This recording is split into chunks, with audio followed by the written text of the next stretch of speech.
可以，你拿着一起。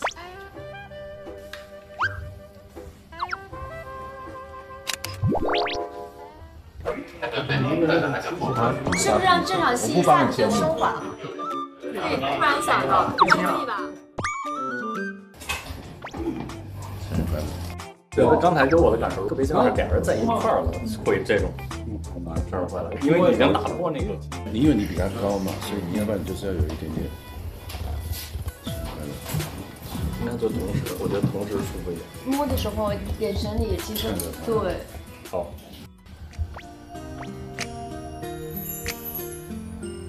是我。非常好。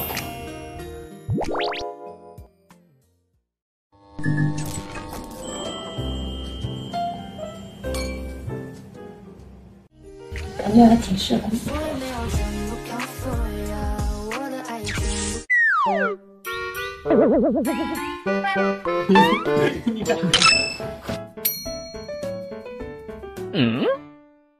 很少看你穿这个颜色的衣服，觉得挺适合。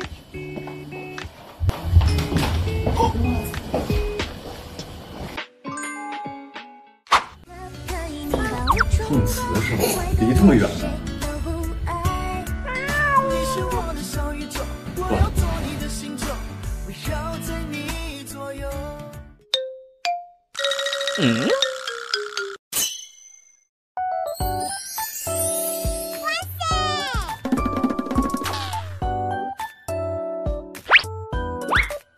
？Cool， 很棒。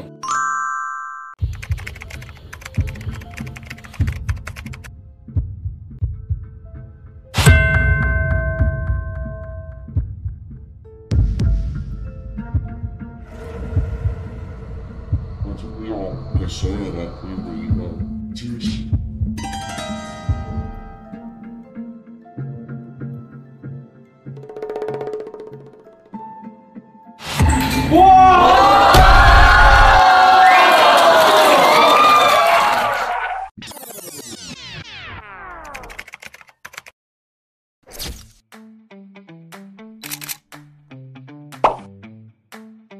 好像全世界的老师都会往前看似的。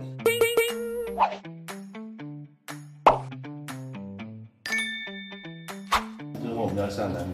好，我们会把他们找过来。好 ，OK。我们的秘密啊。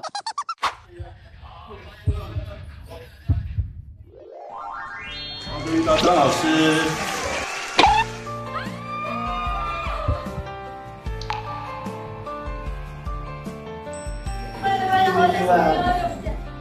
这是个秘密啊！这是秘密，不让我跟你。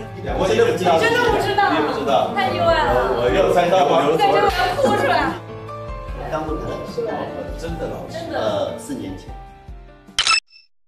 一开始的时候，实验室没有办法来答应这个邀约，是因为拍摄的档期跟我就是舞台剧的巡演刚好就撞上了，也是因为我觉得。这部戏的第一个镜头，一转身发现老师是何炅，我就怕观众是综艺吗？就会觉得有点跳戏，我担心有点。欢迎你，欢迎你。但是后来呢，邱年导演给我写了一封信。首先，在这个年代，有人用信来哄你这件事情就已经很少见了。谢谢你，希望你今天一定会的。另外，这封信他写的非常的真挚。所以看完之后呢，我是很感动的，所以我就又再一次的和制作团队来商量，看有没有可能促成这一次来作为一个彩蛋出现。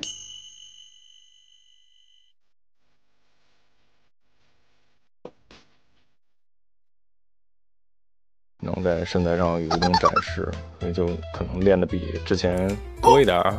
每天在看历年的不同秀款的全黑的造型的这种搭配。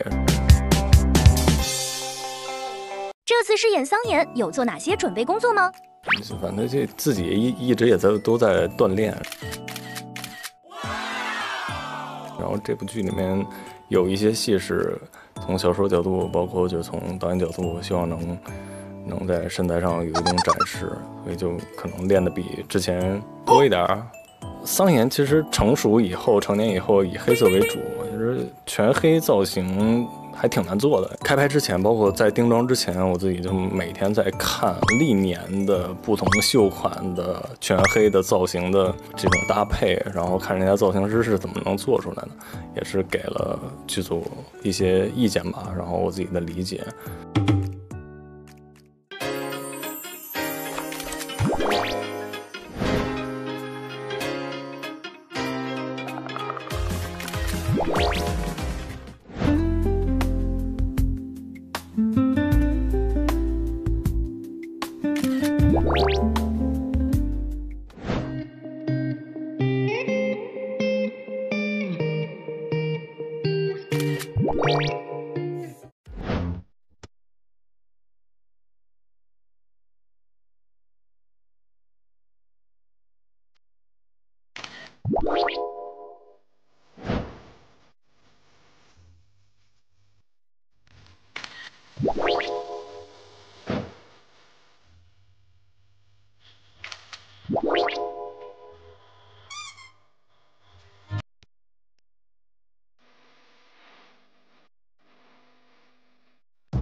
很多书粉会觉得这不是我们要的温亦凡，大光面跟刘海梳下来其实不太一样，他是一个比较包裹自己的人。剧中故事时间线跨度有点大，从高中到大学再到工作，为了更好演绎不同年龄段的温亦凡，有做哪些设计和准备？我觉得这个一定要跟大家好好说一说。其实在最早的路透出来说温亦凡有刘海这个事情，大家都是比较有争议的，因为很多书粉会觉得这不是我们要的温亦凡，他没有这个刘海，包括他穿衣服不洋气，就是不好看之类的。其实在这个上面我们跟导演就是有去探讨过一些，温亦凡他是一个经历了很多事情的，他不只是说单单某一个事情，或者是比较普通的原生家庭，不是这种，他是真真切切经历过一些事情的人。所以我们在前期的时候希望他在跟桑延重遇之前，他是一个比较包裹自己的人。大光面跟刘海梳下来其实不太一样，他就是这种是一个自我保护，我觉得他就是希望说不要有太多人关注我啊，比较活在自己的世界里，包括穿衣服也是。其实我们在这个问题上也跟导演有过一些探讨，导演是在这方面前期上他是有坚持，他想象中的温亦凡的前期就是一定要有包裹性，包括裙子也是，亦凡是遇到桑延以后才开始穿裙子。因为我也有过，我说导演为什么我感觉我穿的跟他们不在一个频道上，我觉得大家都是成年人，我像小孩一样，我像小学生，衣服里3层外3层的。因为导演就是想要那个感觉，他说如果你不是这样的话，那别人怎么相信温亦凡前期经历了那么多的事情？如果你现在就是一个打扮很漂亮比较张扬的状态的话，怎么心疼这个人，怎么跟这人共情呢？我觉得这也是被导演说服了。我觉得大家就是可以看看再说。我觉得就是你看尽了我残缺的样子，还义无反顾的留在我的身边，这是一个内核很强大的女生。如果是我遇到那么多的事情，我觉得会崩溃吧，因为我觉得那个时候就完全带入亦凡，她真的像阳光一样照进了她的生活。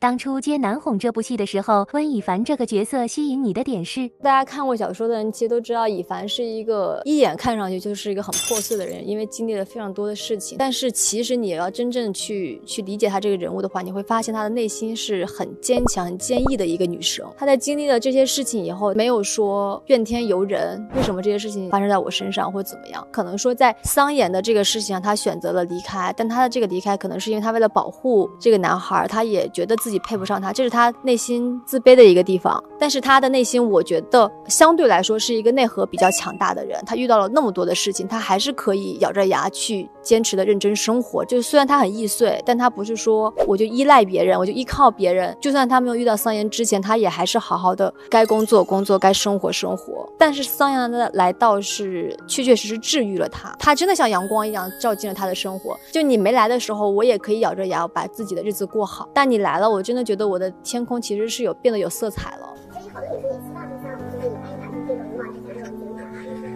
对，很坚强，很坚毅。我觉得拍这个戏的时候，我有非常多崩溃的瞬间。他遇到被自己的舅舅侵犯的这个事情，然后后来又被合租的室友，又被领导、上司就是骚扰误会，爸爸去世，我觉得这些都是人生的重创。爸爸去世完以后，你妈妈又马上又找了新的后爸，马上又生了孩子，又把你送到奶奶家，奶奶带了你一段时间也离开了。他遇到了那么多的事情，他没有说我就颓废了，我就爱怎么地怎么地了，我就这么过日子，或者是我寻短见任何之类，他都没有。自己一个人他还是好好的活下去了。我们的那个大伯家的环境也很写实。我们第一天进到大伯家那个场地拍的时候，那一天我的心情都非常压抑。我当时还发了朋友圈，你知道那个时候你看到大伯父、大伯母，然后侵犯你的舅舅，他们一家人，他们在那儿嘻嘻哈哈的时候，你就会觉得真的人类的悲欢并不相通。拍之前我就会默默的，我就可能开始擦眼泪，我就自己在那哭，因为戏其实不用哭，但是那个时候我就会很难受。在大伯父家连个像样的房间，连个像样的床都没有，他是在地上铺的东西，连桌子椅子这些都是箱子堆起来的，真的很可怜的一个女孩。她还是就是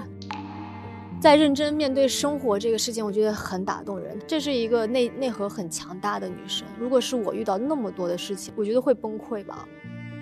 刚刚提到拍大伯家的戏，那天发了朋友圈，具体什么内容？也太压抑了。我还记得有一天拍校园的时候，早恋问题被叫了家长，大伯母就来了以后，然后就推推搡搡温亦凡，说你怎么不听话啊？在温亦凡喜欢的桑延面前这么推推搡搡他的时候，我觉得那一刻我觉得好可怜。那个时候就完全带入亦凡，就是没有人爱他，只有桑延。剧中桑延用实际行动一步步将温亦凡治愈。在所有的治愈戏份中，你印象最深的是哪个？亦凡在分手雨夜跟桑延说了那么多难听的话，说你以后不要再来找我，也不要去颐和找我。说这些话以后，桑延还是在你在颐和的那段时间经常偷偷的去看你。能有一个人那么义无反顾的就是只对一个人好，确实桑延的人设太好了。我觉得就是桑延确确实实在在的治愈到了温亦凡。我觉得陪伴吧，陪伴是最长情的告白。这个话虽然大家都很常见，但这个事情对温亦凡来说，真的，我觉得就是你看尽了我残缺的样子，还义无反顾的留在我的身边。在和桑延的感情里，温亦凡相对自卑，有没有哪个瞬间让你觉得温亦凡的爱同样热烈？因为桑延是一个在那么美好的生长环境下出来的一个很美好的人，那亦凡不是，亦凡是一个很破碎的人，他经历过那么多事情，但是他面对桑延的时候，他也勇敢了一次。我记得那场戏就拍了很多的一些走路啊，然后一些 VO， 就是我要为了桑延，我要勇敢一次。其实他的爱也同样是热烈的。试想一下，两人30年结婚纪念日的时候，温亦凡会想带桑延回哪个故地重游？南吴中学的话，因为求婚是在那儿，那我们就去北鱼面馆吧。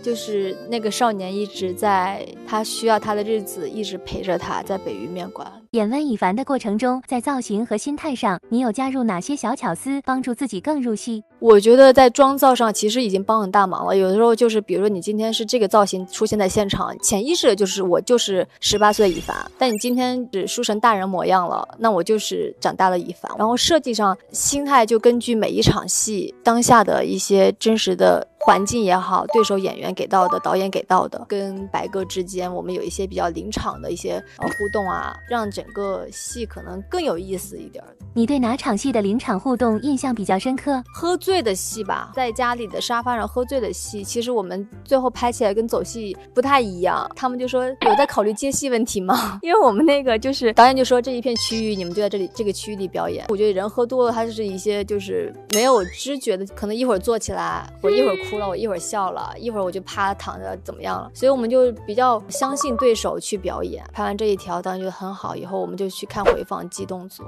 我们这几天探班，感觉温度特别高，拍戏又穿着厚厚的衣服，看似从容淡定，实际上是有多热？蛮热的。幸运的点是在于我们要在重庆最热的时候可能就杀青了，因为我们这个网上不是俗称冬偶嘛，衣服都是冬季的衣服，然后有的时候各种围巾啊，可能我一会儿要拍的衣服就是要围围巾，要穿外套，各种衣服。这个戏是在我们刚来重庆很冷的时候拍的，那个时候就觉得啊，我要往上多裹几层，帽子围巾全部都加上。但是你不知道他的下一场或上一场接戏的已经是在酷暑这个时候了。剧情熟悉度小测试，根据以下 emoji 表情说出剧中名场面。第一个，猜猜这是哪个名场面？啊，这是个名场面。哦，我知道了，梦游是不是？孟以凡睡着，有一次抱他的梦游，两个人在跨年夜的重逢，他给的手机给他发新年快乐，他说哦，你原来没有删除我啊，这是。哦，这是超市，两个人在超市的戏，买东西的戏。这个我没有提前做功课啊，我这是纯纯自己记住了。